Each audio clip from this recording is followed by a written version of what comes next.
இன்னைக்கு இருக்கிற most of the companies out of the box thinking இருக்கணும்னு எக்ஸ்பெக்ட் பண்றாங்க. இந்த அவுட் ஆஃப் த பாக்ஸ் திங்கிங்னா என்னன்னு சிம்பிளா ஒரு ஸ்டோரி மூலமா பார்க்கலாமா? Welcome to Sathya space. ஒரு காலத்துல ஒரு ராஜா இருக்காரு. அவருக்கு சில டிசபிலிட்டிஸ் இருக்கு. அதாவது போருக்கு போனதுனால ஒரு கால் அவருக்கு இல்ல, பிளஸ் அதுவும் இல்லாம ஒரு கண்ணும் பாதிக்கப்படுது. இந்த மாதிரி ஒரு சிச்சுவேஷன்ல அவர் ஒரு போட்டி அனௌன்ஸ் பண்றாரு. யார் என்னோட படத்தை எனக்கு பிடிச்ச மாதிரி ரொம்ப திருப்திகரமா வரைஞ்சு கொடுக்குறாங்களோ அவங்களுக்கு ஒரு பெரிய பரிசு தொகை அப்படின்னு சொல்லிட்டு அனௌன்ஸ் பண்றாரு. ஆனா அங்கதான் ஒரு ட்விஸ்ட்.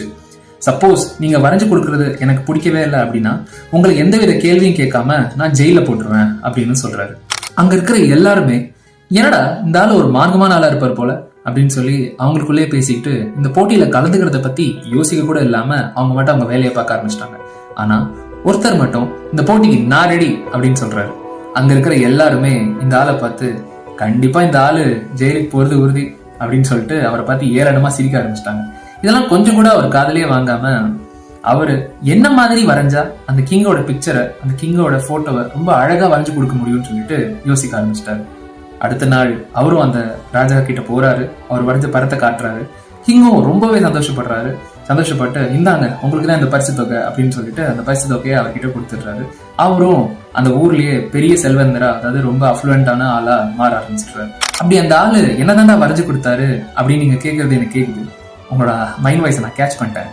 அந்த ஆள் எப்படி வரைஞ்சு கொடுத்துருக்காருன்னா, இந்த கிங் ஒரு மான் வேட்டைக்கு போற மாதிரி, அதாவது முட்டி போட்டு ஒரு கண்ணை மூடி அந்த மானை எய்ம் பண்ணி அடிக்கிற மாதிரி இந்த கிங் கிட்ட வரைஞ்சு கொடுத்துருக்காரு.